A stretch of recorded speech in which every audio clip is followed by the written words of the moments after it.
Good afternoon, everyone. I'm delighted to welcome today Neil McGovern. For those who don't know, Neil's Executive Director of the GNOME Foundation, and he's, I hope you don't feel too embarrassed that I say this, Neil, a long-standing and highly respected member of the free software community. He has kindly agreed to come and talk to us today about software patents in a free software context. And in particular, of course, about the lawsuit filed against the GNOME Foundation by the Rothschild Patent Imaging and Lee Rothschild, and the very interesting and highly unusual settlement that followed it. So sit back, have a coffee. If you find you're really enjoying yourselves, please feel free to buy SCL a coffee as well, using the link that Simon's shortly going to post in the chat. Now, before we get into the details, I think a little bit of introductions needed. So Neil, for those who don't know you, could you tell us a little bit about you and the GNOME Foundation? Yeah, sure. So I guess for myself, I've been involved with free software, free and open source software for about 20 years or so now.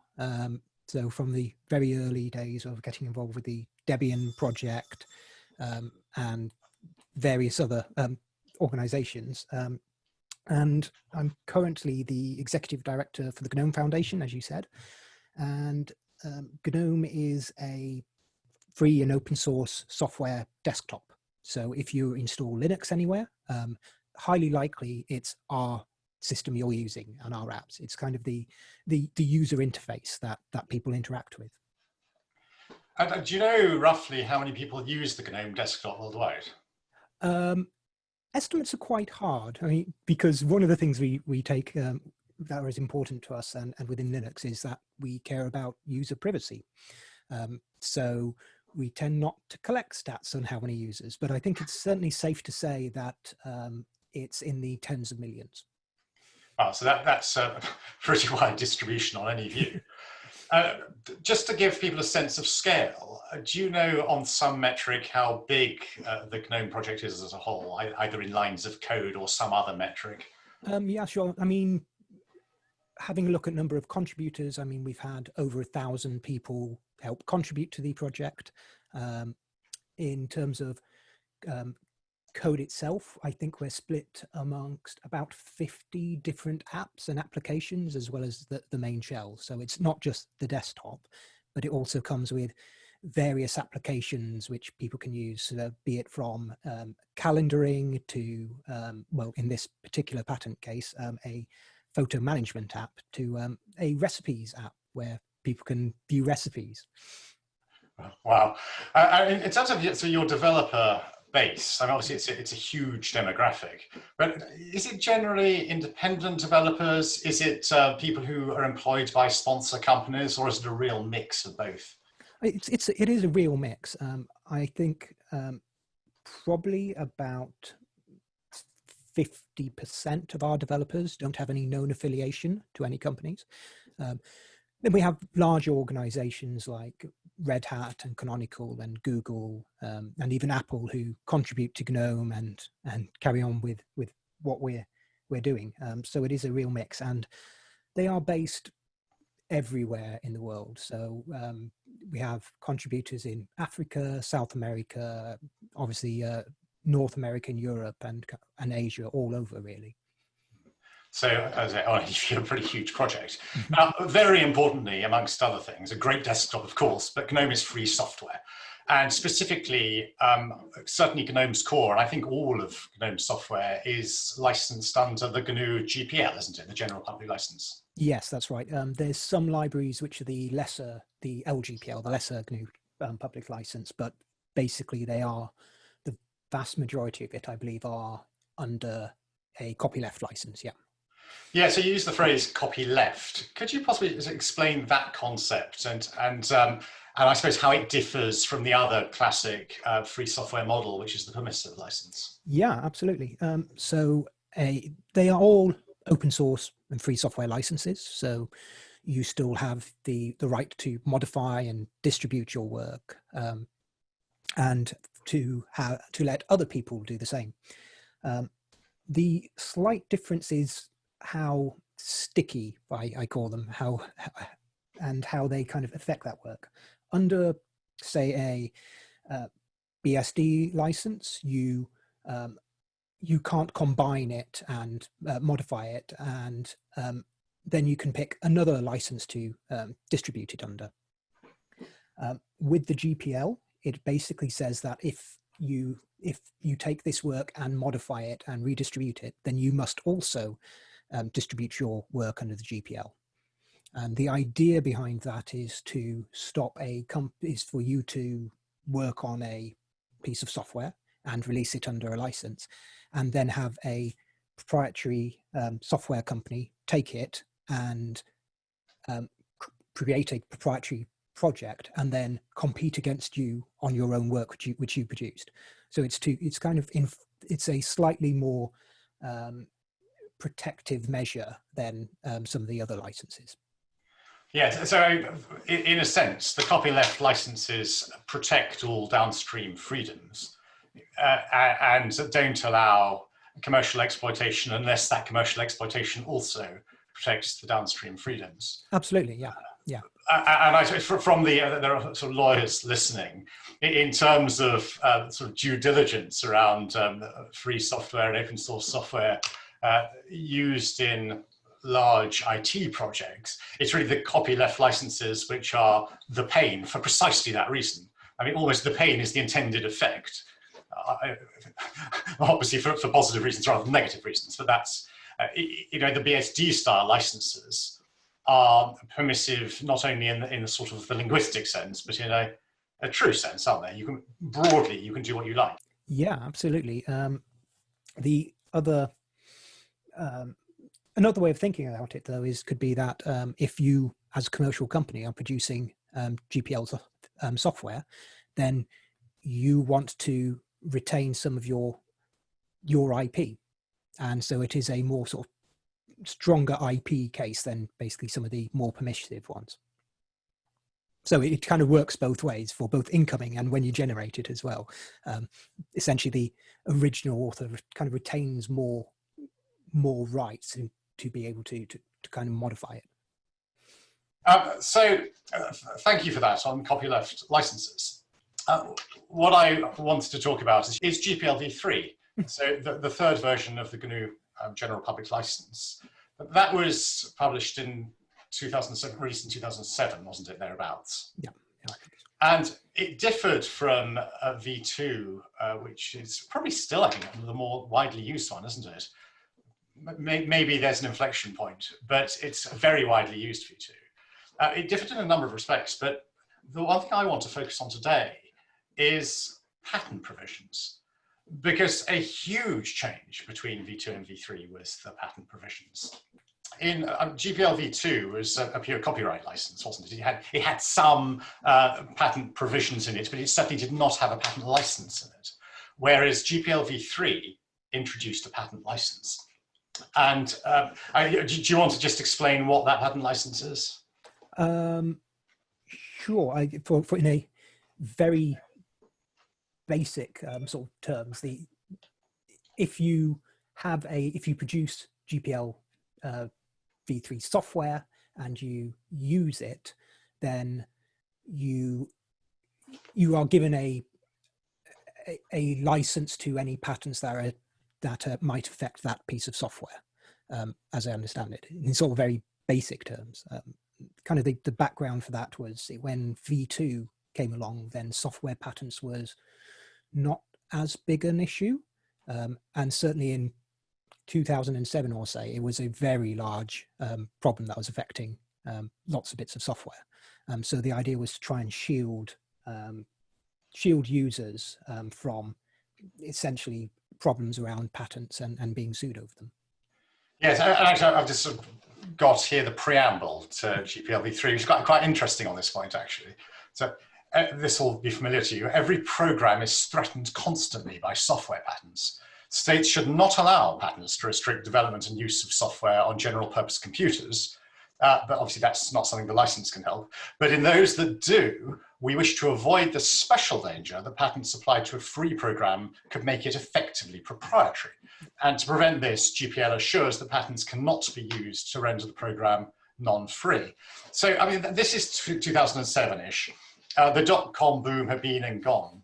Why is it that software patents were a particular concern of the free software community at about that time? So we're talking 10 years or so ago. Yeah, so I mean, at the time we were seeing more and more a number of very broad patents being filed, a lot around software.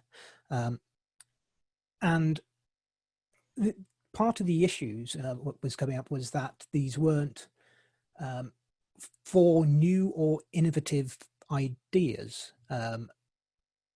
or inventions. A lot of them were for very vague concepts that could apply to anything. One of the a few of the more famous ones is I think there was 7 or 8 different software patents about the concept of adding something to a shopping cart online.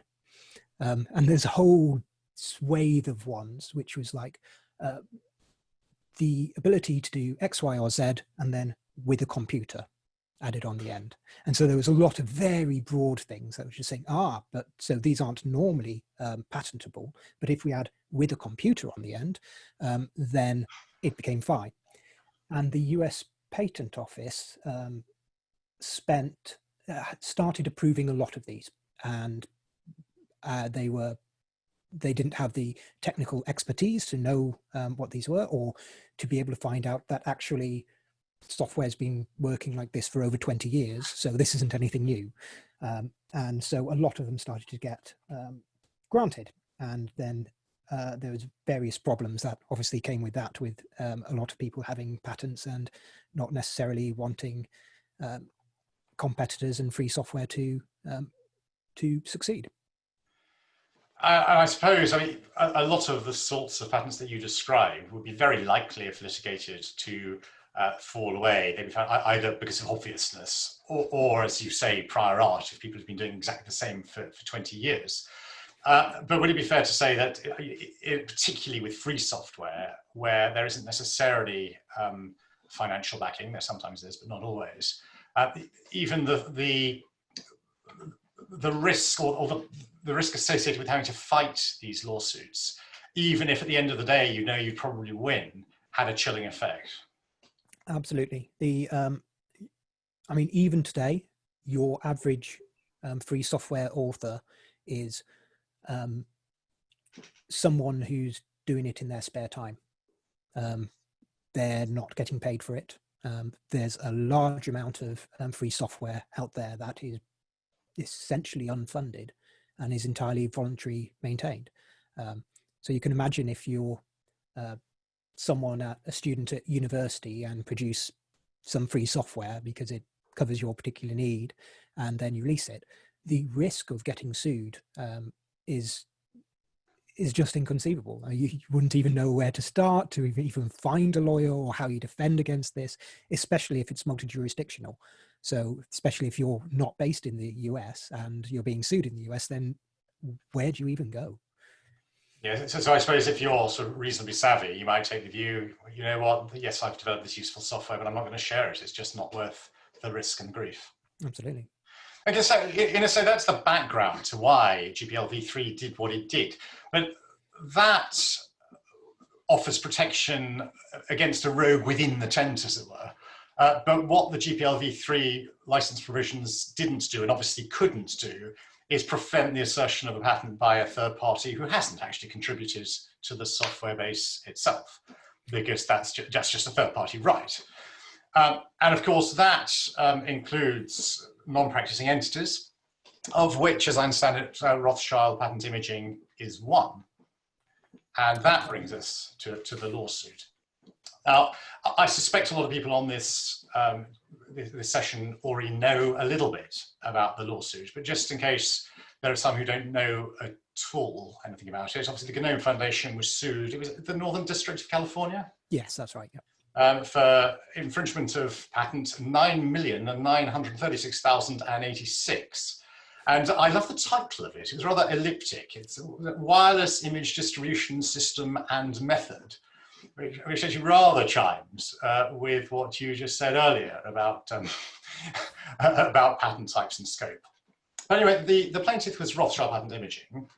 And according to paragraph 10 of the complaint, which I was reading this morning, Rothschild is the owner by assignment of the 086 patent.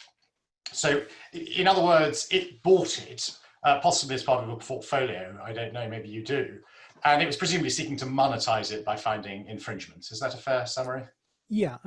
So interestingly, the only thing that Rothschild Patent Imaging owns is this patent, having bought it from Lee Rothschild.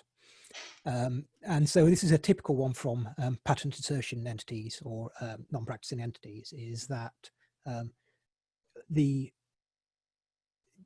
there will be hundreds of different companies and organizations, each with a single patent in it. Because if for whatever reason there is a judgment against Rothschild Patent Imaging, and costs are awarded against them, then suddenly there's no money to pay out, and that entity can just fold, and therefore protecting the rest of them. So yeah, that was certainly an interesting one there. So that's in a sense a sort of like win-win for the non-practicing entity. Mm-hmm. This particular lawsuit was about Shotwell. Can you just tell us a little bit about Shotwell, what it is, what it does? Yeah, it's a photo management application. So similar to Lightroom on Mac, for people who know them, or any sort of photo management thing. Essentially, if you plug your camera into your computer, you then will want to be able to sort your photos or do something with them, and then possibly upload them to a website or something like that. And it's a program that makes it easier for you to do that. So you can do things like sort by date, and then or things that or select all new photos and then deal with them. And is this something distributed with the GNOME desktop? Yes, so it's one of the applications that that is available from us, and that users can install. I don't mean this remotely disparagingly, but it sounds like a sort of fairly pedestrian piece of software, very useful. But I mean, is it doing anything particularly magical or unique, different from any other sort of photo sorting? No, absolutely not. No, it is fairly straightforward. It just kind of does what it does, really. So what is it about Shotwell, which was said to infringe the 086 patent? So the 086 patent, I think in sort of very basic terms, had the concept of taking a device, connecting it to a computer, applying some sort of filter to those photos, and then distributing them to another computer. So if you plug your camera or your SD card or anything into your laptop, select photos that were taken in March, and then upload them to a website, they were claiming they had a patent on that process. The way you've just described that, it sort of seems as though, I'm sure you're being very fair, it seems as though you're caricaturing the position. But actually, I've got in front of me the infringement allegation that relates to Claim 4 and Claim 4 itself. And Claim 4 of the patent is a method performed by an image capturing mobile device comprising 1, receiving a plurality of photographic images, 2, filtering the plurality of photographic images using a transfer criteria, exactly what you said, wherein the transfer criteria is a subject identification of a respective photographic image within the plurality of photographic images, wherein the subject identification is based on a topic, theme, or individual shown in the respective photographic image, and this is my favorite bit, and transmitting via a wireless transmitter and to a second image capturing device, the filtered plurality of photographic images. So that really, you haven't been caricaturing it. I mean, it really is, isn't it? If you have a digital camera with tagging capability and you use, say, Wi-Fi to transfer a filtered subset of the photos, you are infringing Claim 4. Yep. Now, when the claim was served, you were quoted widely as saying, I think it may have even been a GNOME Foundation press release, that you're going to vigorously defend against this baseless suit. Those are your words. Yes. Was that the basic point? So when we first got sued, I found out via Twitter because they managed to send the suit to a old address for our legal representations. So I found out by Twitter, and we didn't really want to say too much at the time. So I had a quick look at the thing, and it's like, well, this patent is overly broad. I was fairly certain we could find quite a lot of prior art, and so I was fairly certain that we was going to at least get it dismissed and hopefully get costs as well. We were very lucky in that Shearman and Sterling actually reached out to us to offer pro bono counsel over this. And the important thing for me, having looked at Rothschild previously, for example, when they sued Garmin over a similar sort of issue, is that they would have dropped the case. I think in the Garmin one, they dropped it about an hour before the actual court date was meant to happen. And so our aim was to, we also chose to to countersue basically, and also have a motion to dismiss the case very early on, because we didn't want Rothschild to just be able to unilaterally walk away. Interesting, and I want to get on to, as far as you're prepared to say, to your sort of initial strategy. Yeah. But just sitting at these early stages, by the way, the Garmin thing, is that the rubber banding patent? No, that's something else. It's something to do with a very woolly worded thing which describes, I think, anything involving GPS. Okay, so the prior art point. Now you say you received news via Twitter of the action. You thought, well, there must be prior art. Now, you were telling me earlier, when we were waiting for this to start, there was really a curiosity around the prior art for this particular patent. Can you just talk a little bit about that? Yeah, sure. So, I mean, we also had assistance from various things like the Open Innovation Network, who found a lot of prior art for it.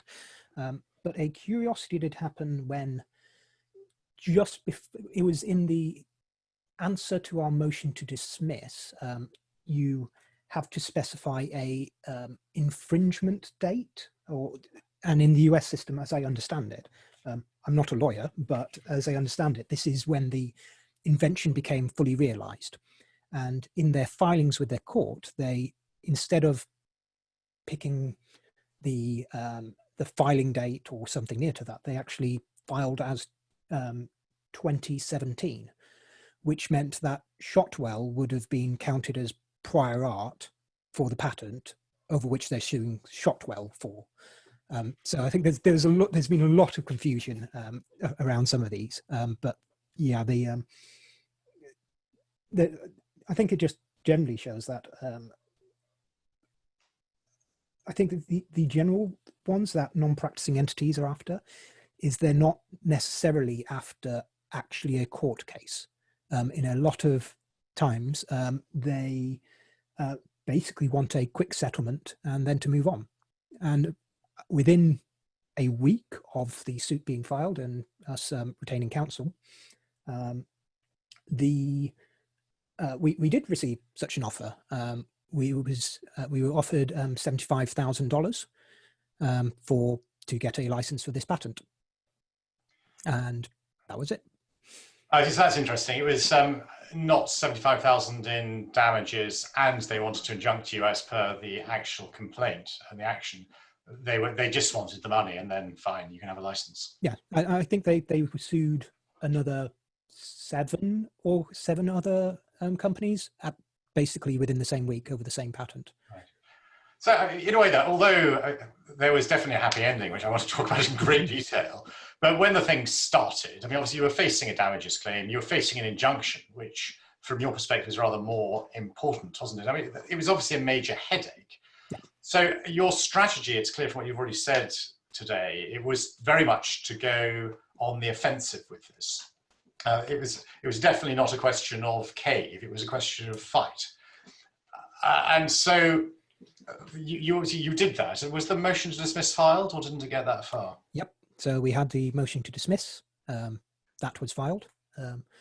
Actually, before all of the COVID lockdown stuff happened, I was in California. So this all sort of started in August of 2019, and then for a number of reasons there were some delays and things, but our motion to dismiss date was meant to be at the end of February in California. So I flew out there for that. Unfortunately, the judge at the time decided to not hear all arguments and just do it based on the written submissions. So that was cancelled, but it was actually starting to be, the case was starting to be litigated in court.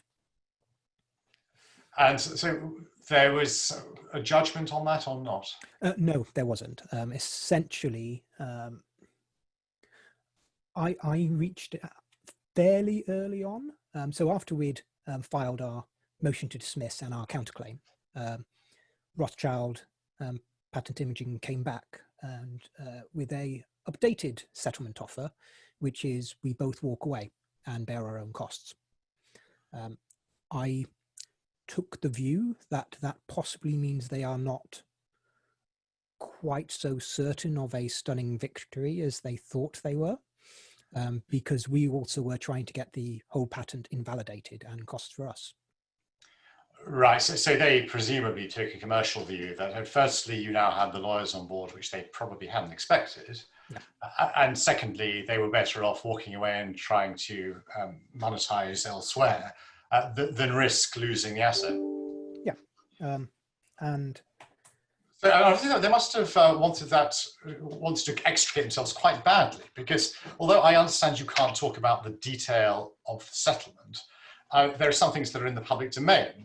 And one thing which is absolutely in the public domain is the joint press release between GNOME Foundation and Rothschild. And we know a number of things from that. I mean, first, it was a walkaway settlement in the sense that no damages were paid by you, no injunction. But the really interesting bits, which I want to talk about now, is that you received a release and covenant not to sue in relation to, well, the whole of the portfolio, but of course you say that's just one patent, but so certainly in relation to that patent.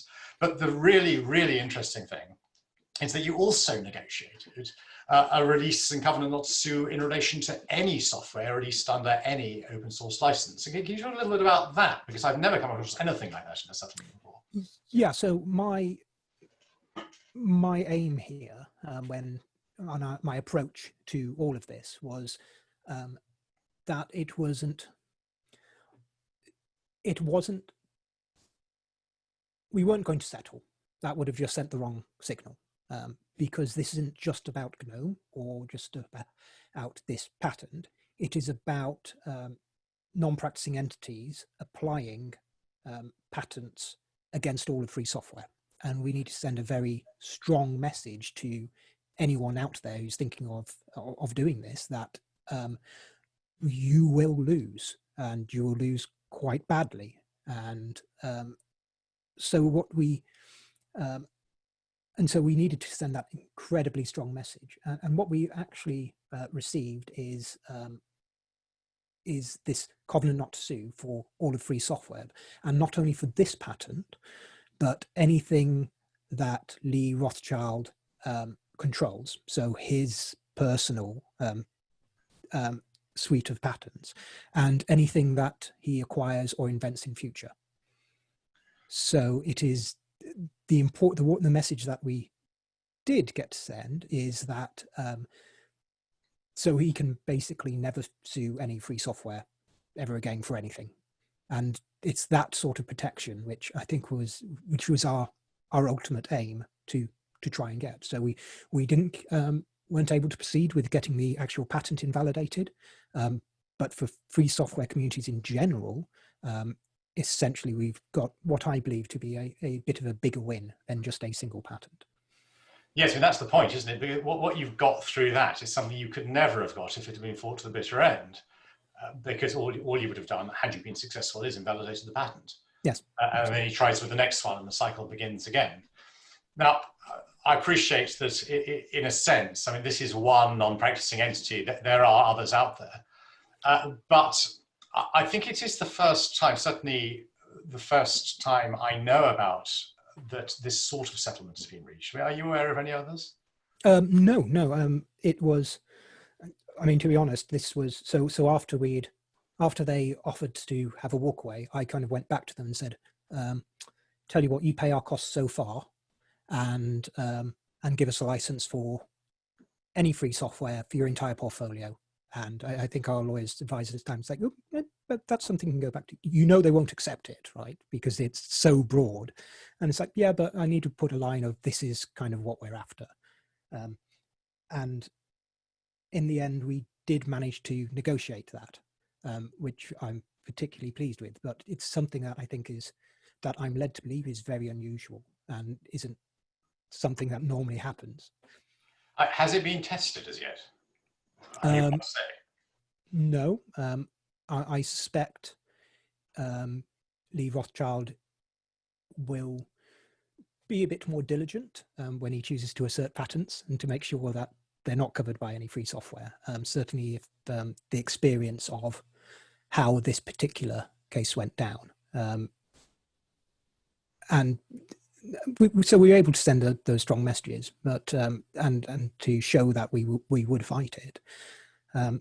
So we shall see if things continue to be asserted. Then if there's free software, that's the substantial bit of the allegation. Then we have this covenant.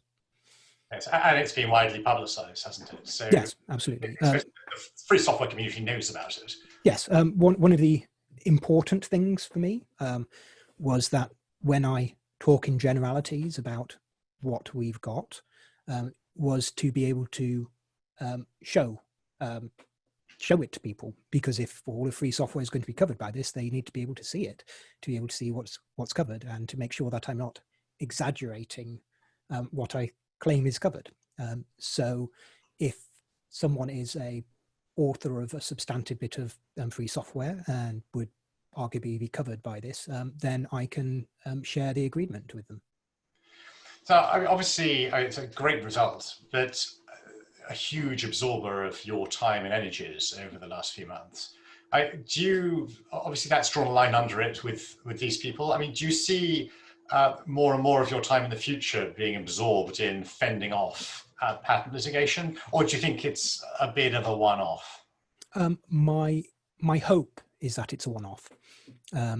Certainly, as this was reported quite widely, and so it is our hope that various organizations are able to look at this and basically be warned off suing free software over patents, because this is the kind of result you get. I know certainly Matt and the team at Schumann Sterling won, I think it was Litigators of the Month at law.com, or the American Law Journal. And so there was quite a lot of publicity around this more widely certainly in the US industry press as well.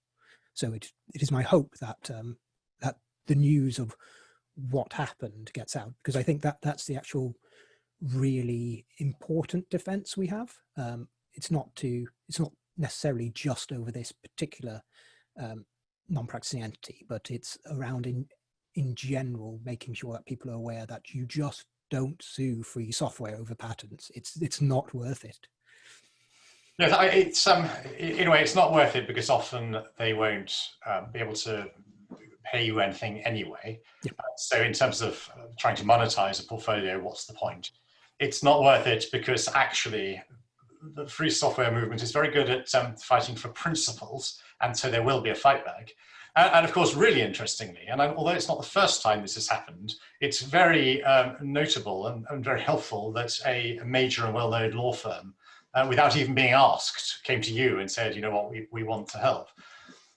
So that, I mean, that's all very good stuff. I mean, but of course, what's really weird about this whole thing is we started off in 2007, which I raised GPLv3 because we come out of the dot-com boom. The US Patent Office was giving out these crazy patents. Now, my perception is that as these patents start to run out, the slightly mad end of the patent spectrum is sort of coming to an end, and the US Patent Office in particular is being much more careful than it was a decade or so ago in terms, or maybe just more knowledgeable about the sector, I don't know, about what it's actually issuing. I mean, does that match your perception, or is that a too rosy a view?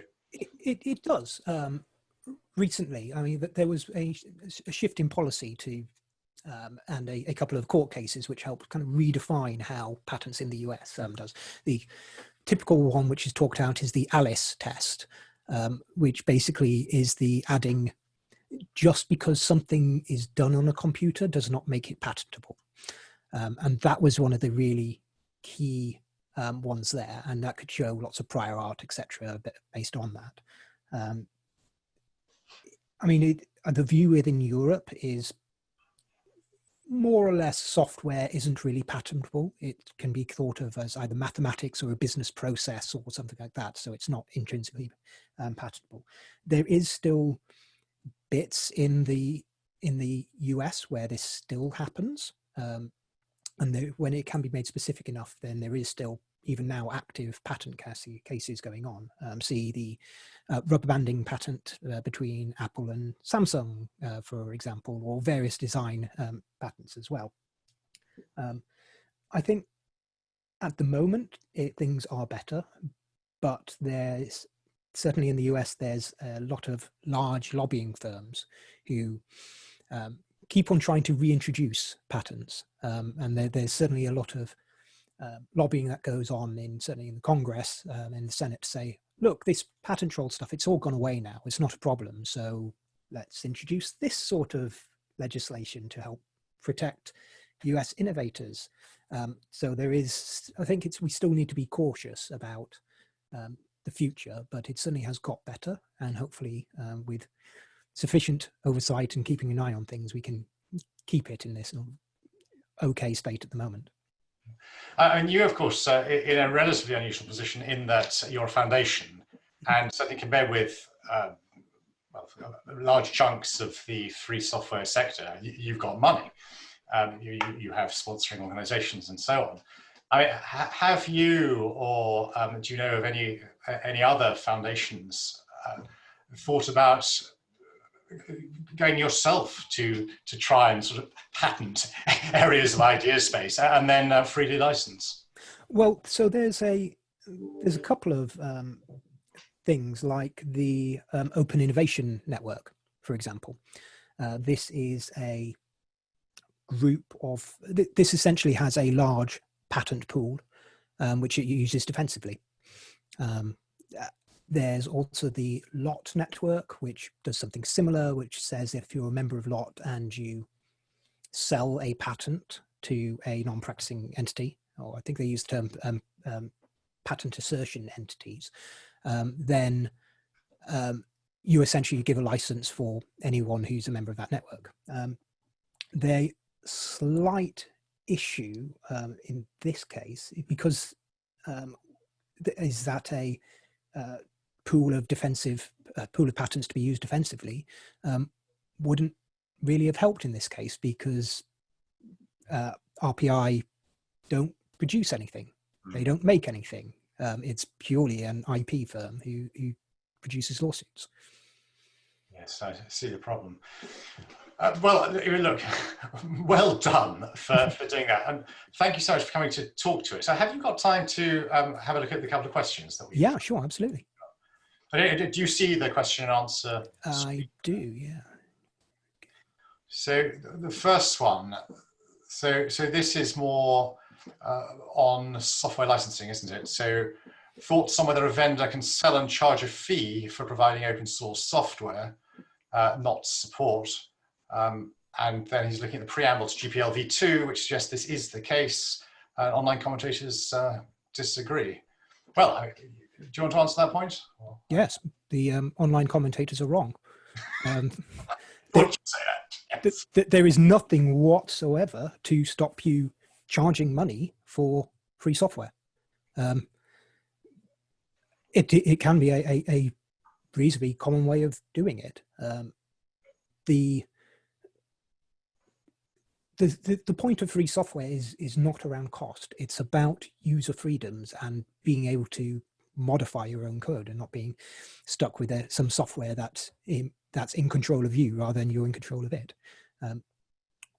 So a way of doing it is to say, well, the source is over here. Here's how you build it. If you want to go and spend a lot of time, say, getting Xcode up and working out your tool chain and your compilers, and then spend a couple of days sorting this, sure, go ahead, it's over there.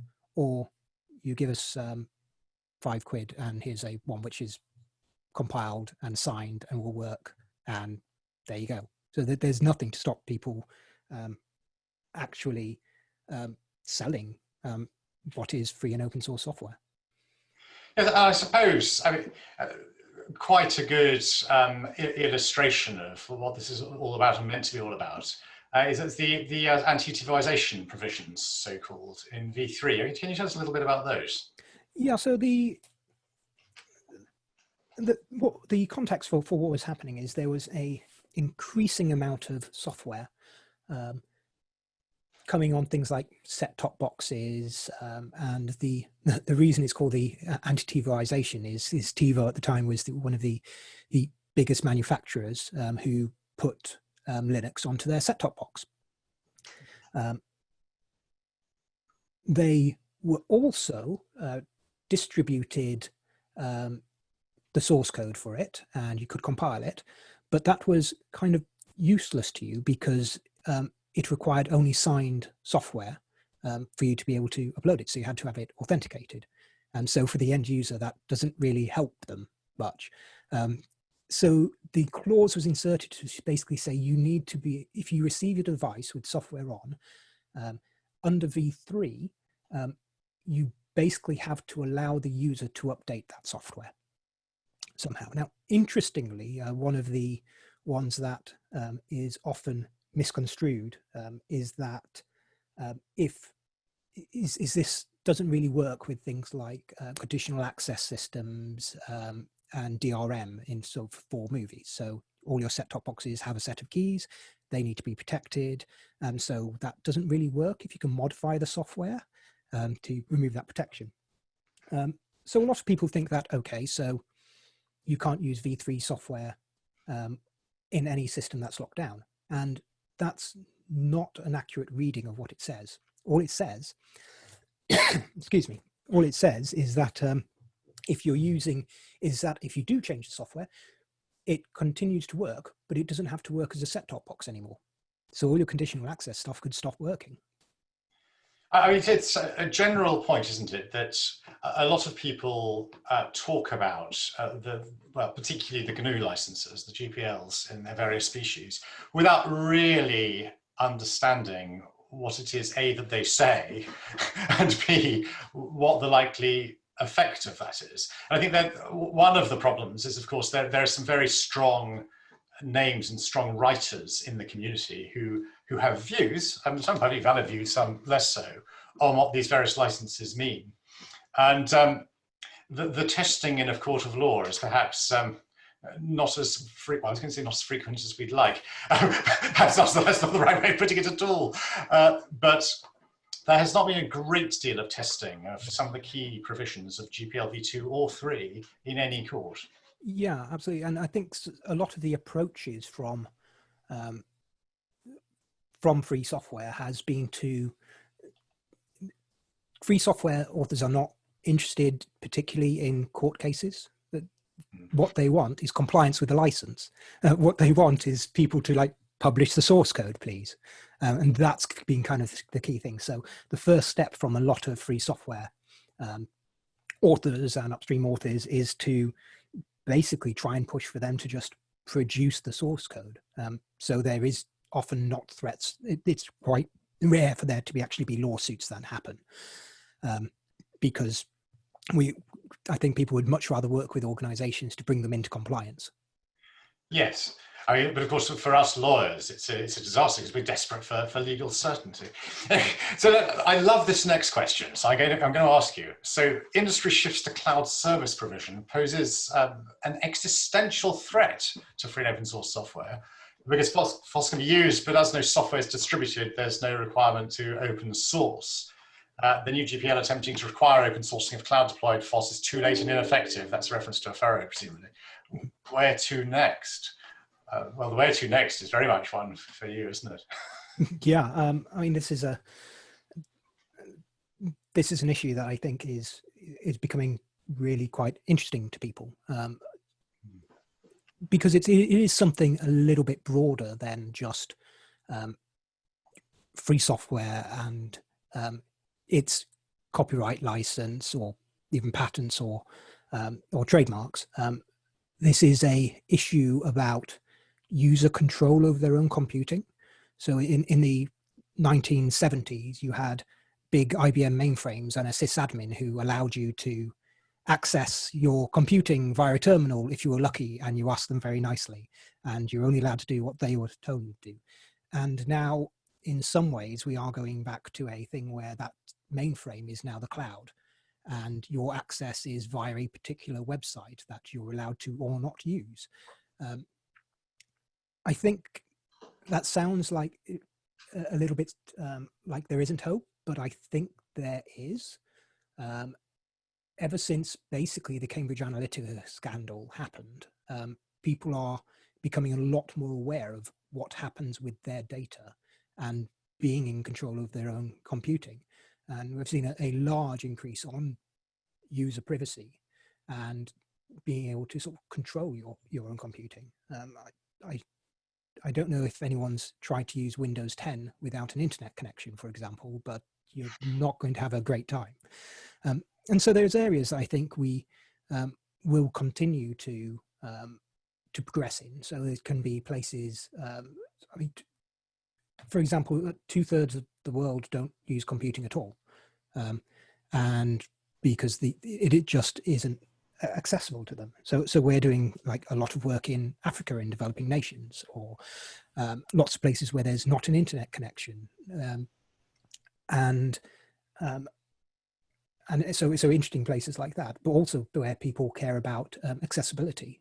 So we have a good accessibility story. So it works with Braille keyboards, screen readers, for example, assistive mouse, and a lot of areas where there just isn't a market that Microsoft or Apple care about enough. It's just not large enough for them, or it's not somewhere they are. And through a lot of that work, I think providing that choice, a different choice for should I give all my personal data to Apple or Google, there can be another one, which is you can still be in control of it. And so I think there is a story there which we've been telling for many years, but seems to be starting to get a bit more resonance with the general public. Yes, and I suppose in a sense, there is a choice, isn't there? That some people like highly commoditized services, others don't. And of course, cloud services come at various levels. You can go down the stack. So I mean, it's not as if the sort of cloudization of, that's not a word, but I'm going to use it anyway, cloudization of the world has actually, even for those of us who make heavy use of cloud services, has actually shut out the option of using all sorts of other things at the same time, or using cloud services just slightly further down the stack and growing our own on top. Yeah, absolutely. Okay, so I think there's probably time for at least one more question, if that's all right. But before we get on, I'm going to skip one for now, because someone's been reading about the Supreme Court in Alice, and it was said that the USPO had given guidance on how to circumvent it. What effect has that had? I'm not really aware, I'm afraid. I'm not a lawyer, or indeed a US lawyer either. I don't think we've seen that much practical effect so far. I mean, this is something that keeps going back and forth. So, as I mentioned, as lobbying happens and the law gets changed, there's always a pushback against these things, and then it sort of swings back slightly. I think at the moment the pendulum's sort of swung over here and is wobbling back and forth a bit, rather than over here where it has. So I certainly haven't had a massive worry that I haven't had a massive worry that there's something at the moment which is sort of undermining all of Alice. Good. Okay. So now we got back to licensing with one of my favorites. So I've recently seen a module provided by a very well-established brand, purportedly subject to both GPL v2 and GPL v3. Are they not incompatible? It wasn't a pick your own license situation. They're not incompatible with each other. In fact, what you've possibly seen is a V2 plus license, as it's called in the trade. This in both V2 and V3, there is so V2 came along and then it had another line added to it to make it V2 plus, which is this software is available under the terms of the GNU General Public License version 2, or at your option, any future version as published by the Free Software Foundation. So you can take V2 plus and then basically say, yep, I'm going to distribute it under V3. And that's been around a long time, hasn't it? I think the vast majority of GPL v2 software is GPL v2 plus. Yes, that's right. I mean, not least because the standard template that one sort of shoves into the top of source code has that rubric in it, doesn't it? Yes, and the aim of that is what happens in future if you discover a problem comes up, like the patent issues, or essentially if there's a legal bug in the license, then you want to be able to offer future versions to sort of automatically cover those cases. So it is worth checking though, if you are looking at some software. Some software is often deliberately V2 only, so it doesn't apply under V3. And I suppose, and if you've got a package of, we don't know what this software is we're talking about here, but it's conceivably possible, isn't it, that there are two effectively separate source code bases that are subject to different licensing regimes. And then I guess in theory, there might be quite an interesting question, depending on how the linking works, for example, as to whether there's cross-contamination or whether in fact what you've got is two entirely separate and separately licensed bits of code which happen to work alongside each other. Absolutely. And another thing that you can do is, and has been a licensing model that's been used in the past, is as a copyright holder, you can dual license things. So you can have a GPL, say V3 licensed work, and then a proprietary license. And you can offer licenses on pretty much whatever terms you want, as if you're the copyright holder. Yes, I mean, the fairly sort of famous example of that a few years back was the Qt license, wasn't it? Yes. With the dual streams, and then a sort of grow your own hybrid. And I think they then went back, didn't they, to a pure commercial license and a pure free software license. Yes, that's right. Yeah. Choose. Hey, there's one more question on our panel. I think it's quite an intricate one, and I suspect at least part of the answer will turn on US taxation matters, which I certainly wouldn't pretend to know anything about. But you mentioned many of these patents being held effectively in one patent SPVs to limit damage if they're sued. Would they be able to achieve a similar effect more effectively by having the owner SPV grant a license to a subsidiary SPV, which then brings the action? So I suppose that would be a license with a sub-licensing right, which then brings the action, or at least with some sort of rights of action. Or is there a reason the parent license could become liable even so? I think that's probably one to which the answer is it all rather depends on the detail. And I certainly don't feel qualified to answer as a non-US lawyer, but I don't know if you've got anything you could say about it. I have no idea, I'm afraid. I think that question sounds like our lawyers would answer. It's like, that is very interesting. And how will you be paying, sir? Yeah, well, there's usually more than one way to skin a cat, it's probably fair to say. Yeah, absolutely. But what you describe, which is the SPVing of portfolios, the atomization of portfolios into SPV single patent holder setups is pretty standard. Yes, yeah, absolutely. for all the reasons that I described. Is if something goes wrong, then you want to carry on with the rest of your patents anyway. Well, look, Neil, it just remains for me to say thank you so much for your time and insight, and also for achieving that settlement. No, thank you very much. Enjoy the rest of the afternoon. You too. Thanks. Bye.